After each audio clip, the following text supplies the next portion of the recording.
Textile department के doctor CP Kapse sir, वो textile department के यहाँ के विभाग प्रमुख है। सर बहुत बहुत स्वागत है आपका इंडिया टीवी 360 में। सर ये बताइएगा कि आपने जो प्रेस कॉन्फ्रेंस ली है उसका उद्देश्य क्या था? नमस्ते, मैं डॉक्टर सीपी कापसे, विभाग प्रमुख वस्त्र निर्माण तंत्र शास्त्र, शासकीय तंत्र निकेतन, नागपुर। रिसेंटली हम लोग कोविड एपिडेमिक से गुजरे और पूरा दुनिया इसमें आ चुके थे। उसमें टेक्सटाइल इंडस्ट्री ये सबसे ज़्यादा एम्प्लॉयमेंट जनरेट करने वाली इंडस्ट्री है आज भारत में। After agriculture sector, textile sector एक ऐसा है कि जो सबसे ज़्यादा एम्प्लॉयमेंट जनरेट कर सकता है। लेकिन रिसेंटली एपिडेमिक की वजह से टेक्सटाइल इंडस्ट्री भी काफ़ी सफ़र हो चुकी है और हमारा एजुकेशन इंस्टीट्यूट भी काफ़ी सफ़र हुआ। तो उसको हम किस तरीके से अच्छा काम कर सकते हैं और फिर से अपना फुल ताकत से कैसे काम कर सकते हैं, इसलिए हमने कल टेक्सटाइल इंडस्ट्री मीट ऑर्गेनाइज की थी। सर आपने कितनी कंपनियों के साथ में MOU किया है? हमने कल 26 इंडस्ट्रीज़ को बुलाया था और उसमें हमने कल 6 इंडस्ट्रीज़ के साथ में MOU किया।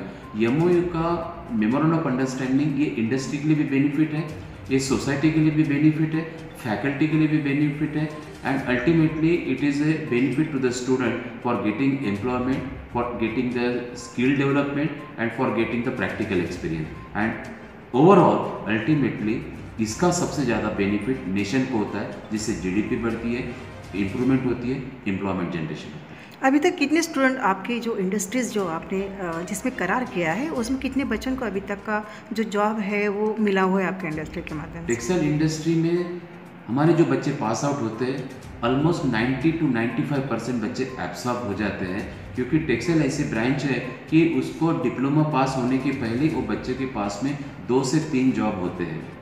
उस बच्चे अपनी हायर एजुकेशन के लिए डिग्री को जाते हैं, लेकिन जॉब पोटेंशियल टेक्सटाइल में बहुत ज़्यादा है, इसलिए हमारी टेक्सटाइल ब्रांच यूनिक ब्रांच है और महाराष्ट्र का एक में गवर्नमेंट पॉलिटेक्निक ये कि गवर्नमेंट इंस्टीट्यूट में ये डिप्लोमा कोर्स रन किया जाता है और एम्प्लॉयमेंट 100% मिलता है हमारे टेक्सटाइल ब्रांच में। यस सर, और क्या क्या नया मतलब आपका जो उपक्रम है आपका टेक्सटाइल डिपार्टमेंट हमेशा करते रहता है, और कुछ नया आपने लेकर आए हैं इस बारे में? यस, हमने इस बार नया लाया है कि हम लोग इंजीनियरिंग पर्टिकुलरली स्टूडेंट्स के लिए कि हम बीटेक करते हैं, एमटेक करते हैं, we take the acquire the degree and postgraduate, but without the knowledge and without the skill.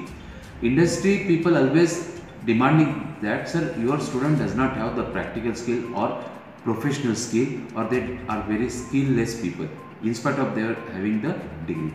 तो हमने अभी कौशल्य विकास, ये हमारा मोटो है कि वो बच्चे ज़्यादा से ज़्यादा कौशल्य विकसित करें, अच्छे से स्किल डेवलप करें, professional skill, technical skill develop हो कि वो इंडस्ट्री को आसानी से हेल्प हो जाए कि with in A short period you will be the responsible engineer in that industry. तो मेरा पूरा फोकस अभी बच्चों में, पर्टिकुलर इंजीनियरिंग स्टूडेंट्स में स्किल्ड कैसे डेवलप हो जाए, यही हमारा मोटो है और हम इसी को लेके आगे बढ़ रहे हैं। और इसके अलावा और मतलब आपने सिर्फ जो मतलब 6 कंपनियों के साथ में जो करार किया है, उसके अलावा और भी कुछ है क्या? मतलब जो बच्चे अभी आपने कहा है कि 6 कंपनियों के साथ में आपने करार किया है, 96 बच्चे आपके पास में भी आपके इंडस्ट्रीज़ में आए, तो अभी तक कितने बच्चों को इस इंडस्ट्री में जॉब भी मिला है सर? अभी हमारे पिछले 5 साल का रिकॉर्ड मेरे पास में है जी। तो अभी तक 96 बच्चे जो पास आउट हुए पिछले 4-5 साल में, उसमें से 78 बच्चे इंडस्ट्री में ऑलरेडी एब्जॉर्ब हो चुके हैं और बाकी जो बच्चे हैं वो डिग्री के लिए, हायर एजुकेशन के लिए गए हुए हैं। मतलब इस एजुकेशन में मतलब इंजीनियरिंग बच्चे मतलब इंडस्ट्रीज़ में आ सकती है, और भी बच्चे जो पास आउट होते हैं जैसे 10वीं 12वीं के जो बच्चे हैं वो भी पास आउट हो रहे के बाद में मतलब उनको भी इंडस्ट्री की तरफ में आने का बहुत इच्छा रखते हैं, तो ऐसे भी बच्चे आपके यहाँ पर हैं? हमारे पास में 10वीं के बाद एडमिशन होता है, तो 10वीं के बाद 3 साल का कोर्स कंप्लीट करके वो टेक्सटाइल इंजीनियर बनता है। 12वीं का बच्चा है तो उसको डायरेक्ट सेकेंडरी में एडमिशन मिलती है, तो उसका कोर्स 2 साल का हो जाता है, तो 2 साल के बाद में वो भी इंजीनियर बन जाता है, उसको जॉब इमीडिएटली लगता है।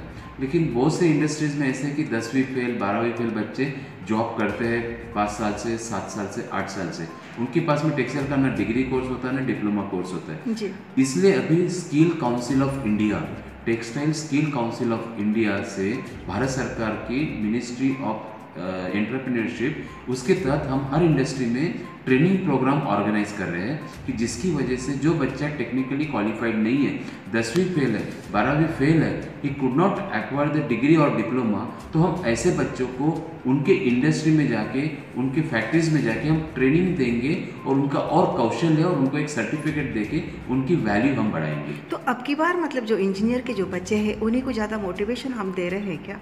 नहीं, ऐसा नहीं जी। है। जो इंडस्ट्री में जो without taking professional qualification like diploma degree textile engineering न करते हुए भी वो 10 साल से काम कर रहे हैं and they have got more knowledge and experience, तो हम उनको एक टेक्सटाइल सर्टिफिकेट हम दे सकते हैं when we conduct the short term courses. तो हम छोटे short term training program modules select कर रहे हैं और वो हम इंडस्ट्री के लोगों को रन करेंगे। जी हाँ सर, बहुत बहुत धन्यवाद। ये थे आज हमारे साथ में डॉक्टर CP कापसे सर, जो टेक्सटाइल डिपार्टमेंट के जो यहाँ के प्रमुख हैं। बहुत सुंदर सी जानकारी आपने दी है और ये विद्यार्थियों के लिए तो काफ़ी कारगर भी साबित होता है मित्रों। और इसी के साथ में उन्होंने आज जो MOU जो 6 कंपनियों के साथ में जो करार किया है और साथ में जो इंजीनियर के जो बच्चे हैं उनके लिए भी ये काफ़ी मोटिवेशन हर वक्त देते हैं, हर साल देते हैं। परंतु इनका जो टेक्सटाइल डिपार्टमेंट है मतलब कुछ ना कुछ अपना एक नया उपक्रम लाकर विद्यार्थियों के लिए मतलब एक नया मार्गदर्शन भी इनकी इंडस्ट्री के माध्यम से भी मिलता है और साथ ही साथ इनको यहाँ पर इस टेक्सटाइल डिपार्टमेंट में इनको जॉब भी मिलता है। बहुत बहुत धन्यवाद सर, एक बार आपको इंडिया TV 360 की ओर से धन्यवाद। Thank you.